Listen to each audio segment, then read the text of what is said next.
మహాభారత యుద్ధం ముగిసింది. పాండవులు గెలిచారు. అంతా సుఖాంతం, హ్యాపీ ఎండింగ్ అనుకుంటాం కదా. కాని అసలు కథ అక్కడే మొదలైంది. ఆ గెలుపు ఒక ముగింపు కాదు, అదొక భయంకరమైన చీకటి అధ్యాయానికి ఆరంభం. అసలు ఆ యుద్ధం తర్వాత ఏం జరిగింది? ఒక యుగం ఎలా అంతమైపోయింది? పదండి, ఆ కథేంటో వివరంగా చూద్దాం. ఒక్కసారి ఆ దృశ్యాన్ని ఊహించుకోండి. కురుక్షేత్రంలో యుద్ధం ముగిసి అంతా నిశ్శబ్దంగా ఉంది. తన 100 మంది కొడుకుల శవాల మధ్య గాంధారి. ఆమె గుండె పగిలిపోయింది. ఓదార్చడానికొచ్చిన కృష్ణుణ్ణి చూసి ఆమె దుఃఖమంతా ఒక్కసారిగా కోపంగా మారింది. ఏ విధంగా నా వంశం నాశనమయ్యిందో ఆ ప్రకారంగానే ఈ కళ్ళ ముందే మీ యాదవ వంశం నాశనమవుతుంది. ఒక అరణ్యంలో ఒంటరిగా అశక్తుడై పట్టిపోయిన పశువు మాదిరిగా కసాయువాని చేతిలో హీనంగా బలి కాగలవు. నువ్వు తలచుకుంటే ఈ యుద్ధాన్ని ఆపగలవు, కాని ఆపలేదు. ఈ నాశనానికంతటికీ నువ్వే కారణం అంటూ ఆమె ఇచ్చిన శాపమే ఇది. ఆ మాటలు, అవి కేవలం ఒక తల్లి ఆవేదన కాదు, ఒక యుగాంతానికి నాంది. అసల పతనం మొదలైందిక్కడే. సరే, పాండవులు గెలిచారు, హస్తినాపుర సింహాసనాన్ని ఎక్కారు. కాని ఆ గెలుపును వాళ్ళు ఆస్వాదించగలిగారా? ఛాన్సే లేదు.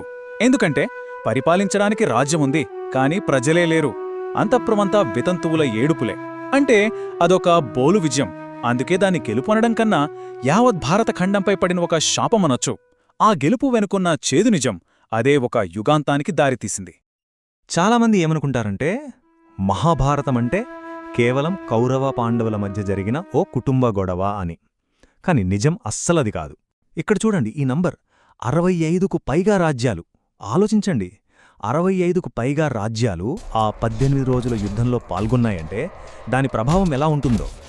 అదొక కుటుంబ గొడవ కాదు, అది యావత్ భారతదేశాన్ని కదిలించిన ఒక మహాసంగ్రామం. దాదాపు ఒక తరం మొత్తం నాశనమైపోయింది. సమాజం మొత్తం కుప్పకూలిపోయింది. అది కేవలం రాజ్యాలు కోల్పోవడం కాదు, అదొక సామాజిక పతనం. సో క్లియర్గా చెప్పాలంటే కురుక్షేత్ర యుద్ధం అసలు ఫలితం పాండవుల గెలుపు కాదు. అసలు ఫలితమేంటంటే ద్వాపరయుగం ముగిసిపోవడం. ధర్మం గెలిచింది, ఓకే, కాని ఆ గెలుపు కోసం ఎంత హింస జరిగింది, ఎంత అధర్మం జరిగింది. ఆ దెబ్బకి ద్వాపరయుగాన్ని నిలబెట్టిన ధర్మం అనే స్తంభాలు కూలిపోయాయి. సరిగ్గా ఈ మహావినాశనమే రాబోయే చీకటి యుగానికి, అంటే కలియుగానికి తలుపులు తెరిచింది. కురుక్షేత్రంతో వినాశనం ఆగిపోలేదు, అది జస్ట్ బిగినింగ్. ఇప్పుడు కథ సాక్షాత్తు శ్రీకృష్ణుడి రాజ్యానికే చేరింది, ద్వారక. ఒకప్పుడు స్వర్గంలా ఉండే ద్వారక ఎలా నాశనమైందో తెలుసా? 2 భయంకరమైన శాపాలు కారణం. ఒకటి దుఃఖం వల్ల వస్తే, ఇంకోటి అహంకారం వల్ల వచ్చింది. అవేంటో చూద్దాం. ఇవిగోండి ఆ 2 శాపాలు. మొదటిది మనకు తెలిసిందే, గాంధారీ శాపం. నా కొడుకులెలా పోయారో మీ యాదవులు కూడా అలాగే కొట్టుకు చావాలి అని కృష్ణుని శపించింది. ఇక రెండోది, ఇది వాళ్ల అహంకారం వల్ల వచ్చింది. యాదవ యువకులు కొందరు ఏం చేశారంటే, కృష్ణుడి కొడుకైన సాంబుడికి ఆడవేషం వేసి కడుపులో బట్టలు పెట్టి, ఈమె గర్భవతి, ఏం పుడుతుందో చెప్పండి అని విశ్వామిత్రుడు, నారదుళ్లాంటి మహర్షులను ఆటపట్టించారు. వాళ్ల అహంకారానికి ఋషులకు కోపం వచ్చి, మీ వంశాన్ని నాశనం చేసే ఒక ఇనుప ముసలం పుడుతుంది అని శపించారు. చూశారా ఎంత పెద్ద తప్పు చేశారో? విధిని తప్పించుకోవడం అసాధ్యమనడానికి ఇంతకన్నా మంచి ఉదాహరణ ఉండదు. ఋష్యులు శపించగానే యాదవులు భయపడిపోయారు. ఆ గదను పొడిపొడి చేసి సముద్రంలో కలిపేశారు. సమస్య తీరిపోయింది అనుకున్నారు. కాని అసలు ట్విస్ట్ ఇక్కడే ఉంది. ఆ ఇనుప పొడి ఒడ్డుకు కొట్టుకొచ్చి రెల్లుగడ్డిగా మొలిచింది. అది మామూలు గడ్డి కాదు, కట్టిలాంటి పదునైన గడ్డి. కొన్ని రోజుల తర్వాత ఒక పండుగ రోజు అందరూ ఫుల్లుగా తాగి మత్తులో పాత గొడవలన్నీ బయటకు తీశారు. మాట పెరిగి కొట్టుకోవడం మొదలుపెట్టారు. చేతికా గడ్డిని పీకి ఒకరినొకరు నరుకుకున్నారు. అంతే, అన్నదమ్ములు, తండ్రి, కొడుకులని చూడకుండా యాదవ వంశం మొత్తం ఒక్కరోజులో అంతమైపోయింది. తన వాళ్ళు, తన నగరం అంతా కళ్లముందే నాశనమవడం చూసిన కృష్ణుడికి అర్థమయింది, తన అవతారం చాలించాల్సిన సమయం వచ్చిందని. ఇదంతా జరగాలని ముందే లాసి ఉందని ఆయనకు తెలుసు. ఆ తరువాత కృష్ణుడు అడవికి వెళ్ళిపోయి ఒక చెట్టు కింద యోగనిద్రలో ఉన్నాడు. అప్పుడు జర అనే ఒక వేటగాడు దూరం నుంచి ఆయన పాదాన్ని చూసి జింక అనుకుని బాణం వేశాడు.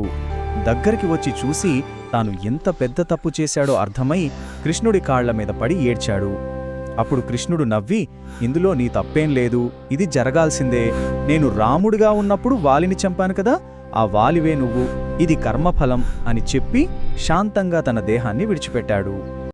ఆ తరువాత స్వర్ణ ద్వారకా నగరాన్ని సముద్రం మింగేసింది. ఇక్కడ చూడండి, ఈ మార్పు ఎంత పెద్దదో. కృష్ణుడి నిష్క్రమణ అంటే ఒక వ్యక్తి ఈ లోకాన్ని విడిచి వెళ్లడం కాదు, అదొక కాస్మిక్ షిఫ్ట్. దాంతో ద్వాపరయుగం అధికారికంగా ముగిసిపోయి కలియుగం మొదలైంది.